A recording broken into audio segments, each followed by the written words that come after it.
인도는 긴 역사와 다양한 문화를 가진 나라입니다. 인적 활동은 인더스강 문명으로 거슬러 올라가며 약 2500년 전에 번성했습니다. 이 문명은 도시계획과 고도의 수공업 기술로 유명합니다. 기원전 6세기경 북인도에서는 마우리아 제국이 성립했습니다. 이후 굽타 제국 시대를 거치며 인도는 황금기를 맞이했습니다. 이 시기 문학, 예술, 과학이 큰 발전을 이룹니다. 중세를 거치며 여러 지역 왕국들이 번창했으며 이슬람 왕조가 들어서는 시기도 있었습니다. 특히 무굴 제국은 중앙집중제와 문화교류로 명성을 날립니다. 17세기에는 유럽 국가들이 동인도 회사를 설립하며 영향력을 확장했습니다. 결국 19세기에 영국이 인도를 직접 통치하는 식민지로 만들었습니다. 이후 인도는 독립운동을 통해 1947년 영국으로부터 독립을 쟁취하게 됩니다. 현대 인도는 세계에서 가장 인구가 많은 민주국가 중 하나로 다양성과 고유의 문화유산을 보유하고 있습니다. 하지만 대륙 크기의 국가인 만큼 다양한 사회적, 경제적 도전에 직면해 있기도 합니다. 지금까지 인도의 역사를 간단히 살펴보았습니다. 인도는 그 고유한 문화, 역사적 사건들이 어우러진 국가로서 앞으로도 이야깃거리를 제공할 역사의 보고가 될 것입니다. 감사합니다. 방글라데시는 오랜 역사를 지닌 국가입니다. 인더스 문명의 일부였던 이 지역은 이후 여러 왕국의 지배를 받았습니다. 16세기에는 무굴 제국의 일부가 되어 경제적 번영을 누렸죠. 19세기 중반 영국이 무굴 제국을 통합하여 인도와 함께 방글라데시 지역 역시 영국령 인도의 일부가 됩니다. 그러다 1947년 영국 인도가 분할 독립하면서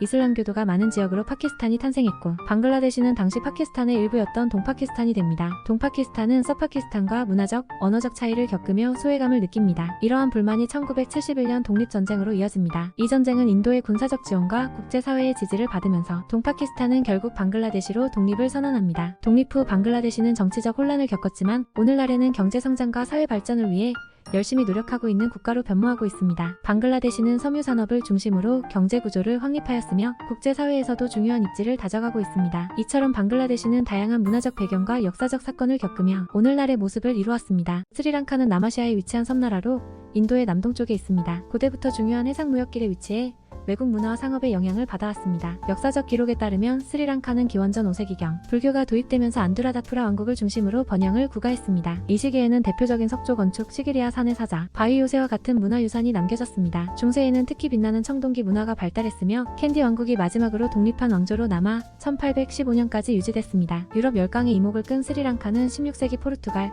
이후 네덜란드에 점령되었고 최종적으로 1815년부터 1948년까지 영국의 식민 통치를 받았습니다. 이 기간 동안 차, 고무, 코코넛과 같은 상업 작물 재배가 본격화되었습니다. 독립 이후 스리랑카는 1972년 공화국으로 전환하며 현재까지의 민주공화정 체제를 구축했습니다. 하지만 내부 민족 갈등이 지속되며 1983년부터 2009년까지 타밀, 해방 호랑이의 반군과 정부 간 내전이 벌어졌습니다. 오늘날 스리랑카는 다문화 다민족 국가로서의 정체성을 가지고 평화를 유지하며 발전해 나가는 중입니다. 오늘은 파키스탄의 역사를 1분 안에 간략히 살펴보겠습니다. 파키스탄 남아시아에 위치한 이슬람 공화국은 1947년 8월 14일 영국으로부터 독립을 이루었습니다. 이는 인도 민족주의 운동의 일환으로 무슬림이 다수인 지역을 별도의 국가로 분리하는 것이었습니다. 그 결과 인도에서 파키스탄과 대비되는 힌두교 지역이 남게되었습니다. 독립 이후 파키스탄은 다양한 도전에 직면해왔습니다. 초기에는 지역 불안정성, 경제적 어려움, 그리고 1971년 동파키스탄 현재의 방글라데시의 분리 독립이라는 큰 변화가 있었습니다. 정치적으로는 군부와 민간 정부 간 권력 공방이 이어져 왔으며 이슬람법의 도입과 민주적 개혁 시도 등 변화가 계속되었습니다. 글로벌 기준에서 파키스탄은 중요한 전략적 동반자이며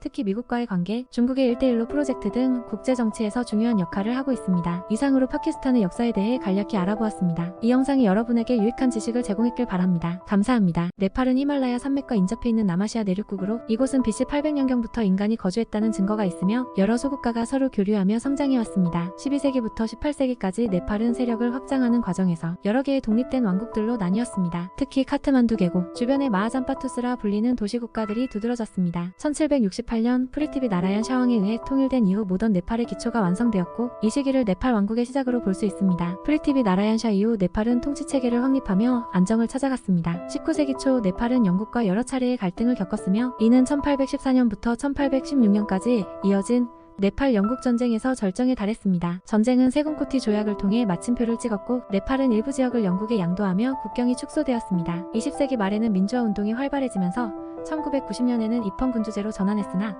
2006년에 군주제가 폐지되고 연방민주공화국이 수립되었습니다. 현재의 네팔은 다양한 민족과 언어, 종교가 공존하며 평화로운 국가로 거듭나고 있습니다. 오늘은 아프가니스탄의 역사에 대해 간략히 살펴보겠습니다. 아프가니스탄은 풍부한 역사를 지닌 남아시아의 중심지로 고대 문명의 교차로 역할을 해왔습니다. 기원전 500년경 페르시아 제국의 일부였으며 알렉산더 대왕의 정복과 실크로드 무역 경로로 중요한 역할을 했습니다. 7세기에 이슬람교가 도입되면서 신앙과 문화가 형성되었고 수세기 동안 여러 몽골 및 이란 기반 왕조의 지배를 받았습니다. 19세기에 영국 러시아의 대립 일명 대게임의 중심지가 되었고 아프가니스탄은 1919년 영국으로부터 독립을 획득했습니다. 20세기 후반 내부 분쟁과 1979년 소련의 침공 그리고 1980년대 무자헤딘의 저항으로 혼란이 지속되었습니다. 소련 철수 후 내전이 일어나고 1996년 탈레반이 정권을 잡았으나 2001년 미국의 개입으로 축출되었습니다. 오늘날 아프가니스탄은 장기적인 불안정, 외국의 개입 그리고 내부 정치적 갈등에 직면해 있습니다. 2021년 8월 미국과 동맹국들의 철수 후 탈레반이 다시 권력을 장악하면서 국가는 불확실한 미래를 맞이하고 있습니다. 아프가니스탄의 역사는 복잡하지만 변화와 도전에도 불구하고 그 문화와 정신은 강력하게 유지되고 있습니다.